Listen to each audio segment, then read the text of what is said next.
Bonjour à tous, donc merci à l'ADIF et à Pugwash France d'avoir invité la Cour pénale internationale de participer à ce colloque, et merci à l'École normale supérieure pour son accueil. Nous sommes très heureux de pouvoir intervenir ici aujourd'hui. Je suis moi-même très heureux et très honoré d'être présent devant vous aujourd'hui. Je représente Madame le procureur de la Cour pénale internationale, donc je ne représente pas l'ensemble de la Cour, je représente le bureau du procureur de la Cour pénale internationale. Alors Daniel Lago a mentionné hier rapidement la différence entre la Cour internationale de justice et la Cour pénale internationale. Mesdames Doucet et Chemillé-Gendreau ont dressé un portrait relativement rapide mais relativement complet de la matière justice pénale internationale, droit international humanitaire, donc je ne vais pas y revenir. Je vais plutôt essayer, dans le petit temps qui nous est donné, de revenir sur quelques éléments d'explication sur ce que nous sommes, pour faire un rappel de contexte sur ce qu'est la Cour pénale internationale, son mandat, ses activités, puis peut-être dire aussi ce que nous ne sommes pas. Nous ne sommes pas le Conseil de sécurité des Nations Unies, par exemple, nous ne sommes pas un tribunal des Nations Unies. Et puis mentionner enfin quelques défis pour lancer la discussion. Je suis sûr qu'il y aura beaucoup de questions, on m'a déjà dit qu'il y aurait beaucoup de questions, donc j'essaierai d'être le plus bref possible. Sur la question principale qui a été posée hier, qui semble revenir dans l'ensemble des débats, celle de l'applicabilité ou de l'effectivité du droit international, malheureusement j'ai moi-même beaucoup de questions, plus que de réponses, donc je vais essayer de mettre aussi nos propres questions sur la table pour nourrir ce débat. Alors comme vous le savez justement, les juridictions pénales internationales ont été créées historiquement, entre autres dans le but de répondre à un manque d'effectivité de certains champs du droit, le droit international humanitaire, dont Madame Doucet a rappelé hier qu'il y avait une obligation d'exécution, de mise en œuvre de ce droit au niveau national. Il y avait un manque de poursuite des auteurs des crimes les plus graves commis, qui touchent l'ensemble, ce qu'on dit qui touche l'ensemble de la communauté internationale. Donc on a créé des tribunaux ad hoc, puis la Cour pénale internationale pour répondre à ce manque d'effectivité. C'est donc un petit peu dommage d'avoir à discuter aujourd'hui de l'effectivité de ce mécanisme qui répondait à un manque d'effectivité du droit, mais c'est la situation dans laquelle on est. Le statut de Rome qui fonde la Cour pénale internationale a donc été adopté le 17 juillet 1998, vous le savez. Il est entré en vigueur le 1er juillet 2002. Premier élément, la Cour n'est donc pas compétente pour les crimes commis avant le 1er juillet 2002. C'est un élément d'incompréhension, surtout au début, dans les premières années de fonctionnement de la Cour. Beaucoup de questions sur pourquoi la Cour ne fait pas ci, pourquoi la Cour n'est pas intervenue sur la Sierra Leone, pourquoi la Cour n'est pas intervenue pour faire la suite sur du tribunal pour le Rwanda. Donc premier élément de réponse, c'est la Cour n'est pas compétente rétroactivement. La Cour exerce sa compétence à l'égard des personnes, donc à l'égard des individus, c'est l'une des différences avec la Cour internationale de justice, pour les crimes les plus graves ayant une portée internationale. Et la Cour est complémentaire des juridictions nationales, c'est inscrit dans le préambule du statut de Rome. Le bureau du procureur pour lequel je travaille donc, est chargé d'enquêter sur ces crimes les plus graves, d'identifier les auteurs de ces crimes au terme d'une enquête indépendante et impartiale, et de poursuivre ces auteurs devant la Cour. Pour rappel enfin, la Cour peut être saisie soit par les États parties, donc il y a aujourd'hui 122 États parties au statut de Rome. Chacun de ces 122 États parties peut demander à la Cour d'intervenir et d'enquêter sur son territoire. Les États non parties peuvent également demander à la Cour d'intervenir en faisant une déclaration, article 12.3, on appelle ça, qui leur permet d'accepter la compétence de la Cour. Dans ce cas-là, le bureau du procureur se saisira de lui-même s'il estime qu'il faut ouvrir une enquête. C'est ce qui a été fait en Côte d'Ivoire, par exemple. La Cour peut être saisie par le Conseil de sécurité des Nations Unies, ce qui est utile. Dans ce cas-là, la clause de territorialité de la compétence de la Cour disparaît. C'est-à-dire que la Cour peut être compétente pour des situations dans des États non partis au statut de Rome si c'est le Conseil de sécurité qui lui demande. C'est ce qui a permis les enquêtes de la Cour pénale internationale dans la région du Darfour, au Soudan, et les enquêtes de la Cour pénale internationale en Libye. Le Soudan et la Libye ne sont pas des États partis, mais comme il s'agissait d'un renvoi du Conseil de sécurité des Nations Unies, la Cour a pu intervenir dans ces deux situations, ce qui ne va pas sans soulever aussi des questions qu'on a régulièrement sur l'indépendance de la Cour par rapport au système des Nations Unies. On pourra y revenir si vous avez des questions là-dessus. La Cour pénale internationale, enfin, est compétente pour connaître donc, des crimes de guerre, crimes contre l'humanité et crimes de génocide exclusivement. La Cour sera probablement compétente après 2017 pour juger du crime d'agression, puisque la définition a été adoptée lors de la conférence de révision de Kampala. Il faut maintenant qu'il y ait un nombre de ratifications de l'amendement au statut de Rome suffisant pour que la Cour puisse être compétente pour juger du crime d'agression. Le statut de Rome qui fonde la Cour apporte un certain nombre d'innovations majeures par rapport au statut des tribunaux pénaux ad hoc en particulier.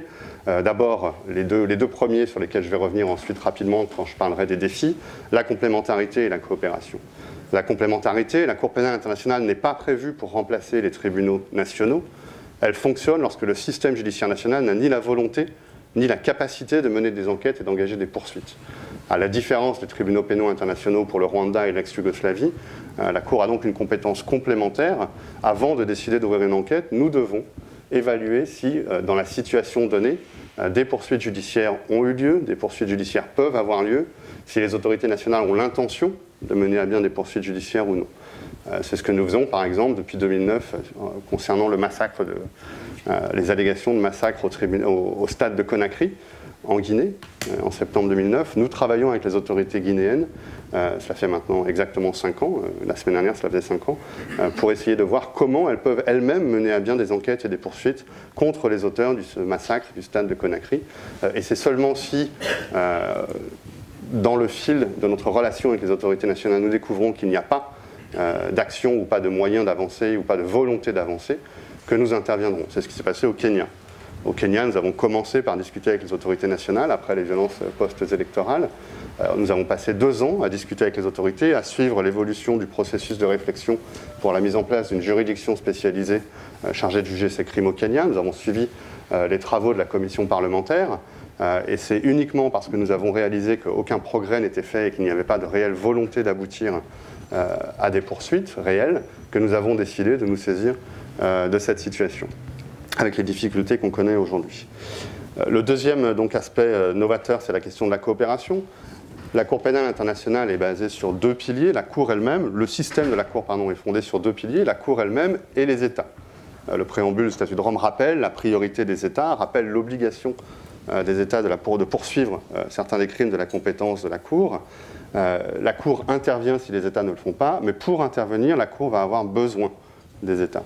La Cour, en effet, n'a pas d'appareil coercitif qui lui permettrait de mettre en œuvre elle-même ses décisions sur le territoire des États. Donc il s'agisse de mesures simples de saisie-perquisition, d'accès aux éléments de preuve, de recherche des éléments de preuve matériels sur le terrain, de recherche des témoignages, ou qu'il s'agisse, au terme d'une enquête, des questions d'arrestation et de transfert à la Cour des individus. La Cour s'appuie, dépend de la coopération des États.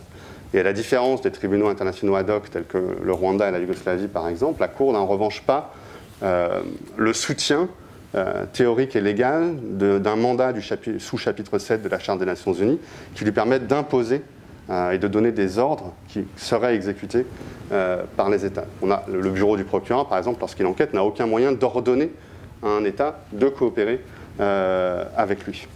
La coopération est obligatoire. L'article 86 du statut de Rome prévoit une obligation de coopération de la part des États, mais elle est dépendante de la bonne volonté des États, puisqu'il n'y a pas moyen de mettre en œuvre cette obligation par la force ou par la contrainte. Les 2 autres éléments, je vais y revenir, les 2 autres éléments novateurs, c'est la participation des victimes, qui permet aux victimes des crimes de la compétence de la Cour, dans une situation donnée, de faire valoir leur point de vue et leurs observations devant la Cour. Donc lorsque vous avez une enquête qui est ouverte, qui aboutit à des mandats d'arrêt et à des personnes arrêtées, des victimes peuvent se constituer pour venir défendre leur point de vue devant les juges lors des audiences devant la Cour. C'est un processus nouveau, il n'y avait pas ça dans les tribunaux ad hoc, c'est un processus qui doit beaucoup à l'intervention des pays de droit romain germanique, à la France en particulier, dans des commissions préparatoires à la mise en place du statut de Rome. C'est un processus très lourd et complexe à mettre en œuvre en pratique, et c'est un processus potentiellement extrêmement frustrant, parce que les victimes représentées devant la Cour sont les victimes des crimes spécifiques pour lesquels nous poursuivons un individu donné. C'est-à-dire que toutes les victimes alléguées des crimes qui auraient été commis en République démocratique du Congo depuis 2002 ne peuvent pas participer à la procédure devant la Cour concernant M. Lubanga, concernant M. Germain Katanga. Seules les victimes qui ont un lien direct avec les crimes pour lesquels nous poursuivons ces individus peuvent être représentées dans le cadre de cette procédure. Alors il existe également un système qu'on appelle le fonds au profit des victimes, qui est un fonds, un organe séparé des autres organes de la Cour, qui est un fonds, un trust fund, un fonds qui reçoit de l'argent, qui va ensuite être réutilisé dans des projets de soutien aux victimes dans les situations d'intérêt pour la Cour, sans lien cette fois-ci avec la réalité d'une poursuite. Donc par exemple, ce fonds-là va être mis à disposition de certains projets d'organisations non gouvernementales en soutien à la justice locale, par exemple, ou en réhabilitation d'hôpitaux, sur toute la situation en République démocratique du Congo, du simple fait que nous enquêtons en République démocratique du Congo. Ce fonds-là n'est pas lié aux crimes eux-mêmes pour lesquels nous poursuivons un individu devant la Cour. Dernier élément novateur, ce sont les procédures judiciaires elles-mêmes qui sont hybrides. On parle souvent d'un mélange entre droit anglo-saxon, droit romain germanique. C'est un système sui generis qui n'est ni du droit romain germanique ni du droit anglo-saxon. C'est un système qui doit représenter les systèmes judiciaires du monde. C'est un système qui doit garantir un procès équitable avec des droits de la défense inscrits dans le statut de Rome et mis en œuvre par les juges, avec un système de chambres préliminaires face à un procureur indépendant, chambres préliminaires qui vont décider si oui ou non une affaire doit aller en procès avant même qu'on puisse avoir un procès. Alors il y a beaucoup, on pourrait avoir des discussions très longues sur les différents éléments précis du système judiciaire de la Cour, mais ce n'est pas tout à fait le sujet aujourd'hui, donc je ne vais pas y revenir. Fin du panorama. Pardon. À ce jour, la Cour mène donc des enquêtes dans 8 situations, en République démocratique du Congo, en Ouganda, en République centrafricaine, où nous avons maintenant 2 enquêtes qui ont été ouvertes. La première sur la situation des événements de 2002-2003, pour laquelle M. Jean-Pierre Bemba est poursuivi par la Cour, et puis une deuxième enquête que nous avons ouverte il y a une semaine, exactement le 24 septembre, qui porte sur les crimes qui auraient été commis sur le territoire centrafricain depuis le mois d'août 2012. Nous avons suivi la situation récente en Centrafrique, nous avons essayé d'intervenir, nous avons fait des communiqués de presse indiquant qu'il fallait se garder de toute violence. Bon, ça n'a pas vraiment empêché l'escalade de la violence en République centrafricaine. Nous nous sommes rendus là-bas en mai dernier pour évaluer la situation. Nous avons discuté avec les autorités nous ont confirmé qu'elles n'étaient pas en mesure, absolument pas en mesure aujourd'hui, d'enquêter et de poursuivre les auteurs de ces crimes, qu'il leur faudrait du temps. Elles nous ont donc demandé d'intervenir, elles ont fait un renvoi de la situation et nous avons décidé la semaine dernière d'ouvrir une enquête sur cette situation récente en Centrafrique. Nous avons une enquête au Soudan, dans la région du Darfour, je l'ai mentionné, une enquête au Kenya, des enquêtes en Libye, des enquêtes en Côte d'Ivoire et des enquêtes au Mali. Dans toutes ces situations à l'heure actuelle, excepté la nouvelle enquête en Centrafrique et l'enquête au Mali, qui n'en est pas encore là, nous avons émis des mandats d'arrêt, enfin la Cour a émis des mandats d'arrêt, ce n'est pas le procureur qui le fait, c'est la Cour, et nous avons aussi émis des citations à comparaître, et donc nous avons un certain nombre de personnes sous mandat d'arrêt. Depuis 2006, le premier mandat d'arrêt contre Thomas Lubanga, la Cour a émis 30 mandats d'arrêt au total contre 26 personnes. Certaines personnes ont été l'objet de plusieurs mandats d'arrêt. Le président al-Béchir a eu un mandat d'arrêt pour crime contre l'humanité et puis un autre pour crime de génocide, par exemple. Jean-Pierre Bemba à la CPI est l'objet d'un mandat d'arrêt pour les crimes qu'il aurait commis en tant que commandant et supérieur hiérarchique en 2002-2003, mais il y a aussi un mandat d'arrêt contre lui pour subornation de témoins. Nous avons accusé Jean-Pierre Bemba et 4 personnes autour de lui, dont son avocat, l'année dernière, d'avoir mis en place un schéma de subornation de témoins, de paiement de témoins et de présentation d'éléments de preuve frauduleux devant la Cour, sous l'article 70 du statut de Rome. Ça peut paraître plus anecdotique, c'est très important, parce que ça touche justement à la question de la capacité de la Cour à faire son travail, à présenter, la capacité du procureur à présenter des éléments de preuve crédibles, et ça touche aussi aux résistances très fortes face au travail de la Cour. Au total, seulement 12 personnes finalement ont été remises à la Cour en exécution de ces mandats d'arrêt. Les 9 citations à comparaître ont toutes été exécutées. S'agissant de M. Banda, dans l'affaire dite Ashkanita, donc l'attaque d'une base de l'Union africaine, de la mission de maintien de la paix de l'Union africaine au Darfour. Il avait été soumis à une citation à comparaître, il avait comparu volontairement à plusieurs reprises. Le procès devait commencer la semaine prochaine et maintenant il a disparu. Donc nous avons fait émettre un mandat d'arrêt maintenant, nous sommes passés d'une citation à comparaître à un mandat d'arrêt pour le faire comparaître devant la Cour pour qu'il vienne à son procès. Nous avons 2 procès en cours, contre M. Bemba, je l'ai mentionné, et contre M. Ruto et Sang, concernant la situation au Kenya. 2 procès qui doivent commencer en 2015, contre M. Laurent Gbagbo et contre M. Bosco Ntaganda, s'agissant de la RDC. 2 procès qui viennent d'être reportés, donc M. Banda, je viens de le mentionner, et le président kenyan Kenyatta, pour lequel nous avons demandé au bureau du procureur la semaine dernière à reporter le début du procès. Il doit y avoir une audience la semaine prochaine de mise en état pour évaluer la suite à donner à cette affaire. Et puis 2 procédures dites de confirmation des charges qui doivent déterminer si oui ou non il doit y avoir procès. Dans cette affaire Bemba Plus, donc l'affaire de la subornation de témoins, et dans l'affaire Charles Blé Goudé, que nous accusons conjointement avec Laurent Gbagbo et Simone Gbagbo d'avoir commis des crimes lors des violences post-électorales en 2010-2011. en Côte d'Ivoire. Cette confirmation des charges a commencé lundi dernier. Finalement, la Cour procède à des examens, à ce qu'on appelle des examens préliminaires dans 9 pays, en Colombie, en Afghanistan, en Géorgie, en Guinée, je l'ai mentionné, au Nigeria, au Honduras, en Irak, en Ukraine, et puis sur la situation qu'on appelle des Comores, qui touche en fait à la flottille de Gaza, qui a été référée par le gouvernement comorien en tant qu'État partie, mais qui touche à la question du Navi Marmara, un des bâtiments qui aurait été attaqué par Israël lors de l'incident de la flottille de Gaza. Donc nous travaillons également là-dessus. Et 3 situations ont fait l'objet de décisions de ne pas enquêter jusque-là. Le Venezuela, en 2006, parce que la Cour, nous estimions que nous n'étions pas compétents. La République de Corée, en juin dernier, en raison de 2 attaques alléguées par la Corée du Nord, parce qu'il n'y avait pas non plus de compétences, selon nous, matérielles de la Cour. Et puis, la situation en Palestine, qui avait été renvoyée une première fois, ou pour laquelle l'autorité palestinienne avait tenté de renvoyer la situation.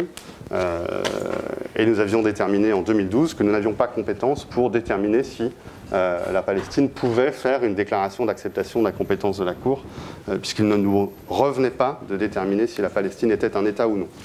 On pourra y revenir, je sais que c'est une question d'intérêt pour beaucoup d'entre vous, donc si vous avez des questions là-dessus, on pourra y revenir. Entre-temps, la situation a changé, puisque maintenant la Palestine est un État observateur reconnu par l'Assemblée générale des Nations Unies, mais cette reconnaissance n'a pas de valeur rétroactive. Donc c'est la situation actuelle vis-à-vis de la Palestine. Donc voilà pour ce panorama. À nouveau, c'est un petit peu rapide. Très brièvement pour conclure, j'aurais aimé en parler plus longtemps, mais on n'a pas beaucoup de temps. La Cour, évidemment, fait l'objet aujourd'hui d'un certain nombre d'incompréhensions, de critiques, de confusions. Ces critiques sont très régulièrement formulées sur la base de simplification ou d'une incompréhension du mandat réel de la Cour pénale internationale, de confusion entre ce que peut faire et ne pas faire la CPI. Par exemple, je suis sûr que vous aurez des questions, la CPI intervient en Libye parce que le Conseil de sécurité lui a demandé, elle n'intervient pas en Syrie parce qu'elle n'a pas les moyens d'intervenir dans un État non parti, sans saisine du Conseil de sécurité, dans la mesure où la Syrie n'est pas un État parti au statut de Rome, donc ni les Syriens ni le territoire ne peuvent être l'objet de la compétence de la Cour. Il y a des moyens et nous étudions les possibilités qui sont relatives au fait que des acteurs ou des auteurs potentiels de crimes puissent avoir des nationalités d'État parti, ce qui nous donnerait la compétence, mais c'est un petit peu long et un petit peu, un petit peu tortueux comme mode d'accès à la compétence de la Cour. La Cour est donc le pilier judiciaire du système dit de Rome. Les États sont le pilier exécution et mise en œuvre. La coopération des États constitue donc, et c'est le point sur lequel je voudrais insister, une condition sine qua non pour que le système de justice de la Cour fonctionne. Or, ce comportement des États et de leurs représentants est le défi principal aujourd'hui pour la Cour. L'obligation, je l'ai mentionné, ne peut pas être mise en œuvre par la contrainte. Il y a un système de renvoi à l'Assemblée des États partis du statut de Rome, à l'Assemblée des États partis, à la Cour, voire au Conseil de sécurité des Nations Unies, mais cela n'est pas non plus contraignant. C'est-à-dire qu'une fois que le Conseil de sécurité, ce qu'il n'a jamais fait d'ailleurs, ou une fois que l'Assemblée des États partis à la Cour pénale internationale constate une situation de non-coopération, cela ne va pas plus loin. Il n'y a pas non plus de pouvoir d'envoyer ou de mettre en œuvre la coopération sur le territoire des États. Donc l'exemple le plus frappant, c'est la question de Omar al-Béchir. C'est l'exemple le plus fréquemment soulevé. Le président soudanais est l'objet d'un mandat d'arrêt de la Cour pénale internationale. Il est sur le territoire d'un État qui n'est pas parti au statut de Rome, qui théoriquement a l'obligation de coopérer avec la Cour en vertu du renvoi par le Conseil de sécurité sous l'égide du chapitre 7 de la Charte des Nations Unies, mais dans la situation politique soudanaise actuelle, les autorités soudanaises ne renvoient pas leur président à la Cour pénale internationale. Par ailleurs, le président soudanais essaye de se déplacer, comme tout président. Il s'est rendu à plusieurs reprises sur le territoire d'États partis au statut de Rome. Ces États partis ont l'obligation de remettre un accusé de la Cour à la Cour pénale internationale, et ils ne l'ont pas fait jusqu'à présent. Vous avez eu plusieurs visites de Omar al-Béchir au Tchad, vous avez une visite de Omar al-Béchir en République démocratique du Congo l'an dernier par exemple. Ces États n'ont pas remis Omar al-Béchir à la Cour, ils ne sont même pas entrés en consultation avec la Cour sur ce qu'ils pouvaient faire. Nous avons donc, les juges ont donc fait une demande de constat de non-coopération. L'Assemblée des États parties, la présidence de l'Assemblée des États parties a fait des déclarations, mais évidemment, ça n'a pas conduit pour autant le Tchad à renvoyer Omar el-Béchir à la Cour pénale internationale. Cela peut s'expliquer, il y a énormément d'éléments qui expliquent, politiques, géopolitiques, qui expliquent pourquoi on est dans cette situation. Simplement, ça rend compliqué le travail de la Cour, parce que le succès de l'action de la Cour suppose l'exécution de ses décisions judiciaires, son effectivité suppose l'exécution de ces décisions judiciaires. L'inexécution est consécutive à la sensibilité particulière des crimes de la compétence de la Cour, à la personnalité des mises en cause, le président al-Béchir, le président Kenyatta, l'ancien président Laurent Gbagbo par exemple, l'attachement des États à leur souveraineté, oui, je finis, l'attachement des États à leur souveraineté, leur utilisation à des fins politiques éventuelles ou leur tentative d'utilisation à des fins politiques de la notion de souveraineté et de la justice elle-même, rendent ce travail compliqué. Voilà, je vais en rester là, parce qu'on n'a pas le temps d'aller plus loin. Simplement pour dire que la Cour est donc confrontée à un certain nombre de défis, que nous avons mis en place des stratégies de diplomatie préventive, de relations avec les États, dont nous espérons qu'elles nous permettent d'assurer l'effectivité de la Cour, mais qu'il y a encore beaucoup de travail et que nous avons encore beaucoup d'attentes vis-à-vis des États qui nous fondent pour que ces États agissent en cohérence avec leurs engagements vis-à-vis de la Cour pénale internationale. Merci.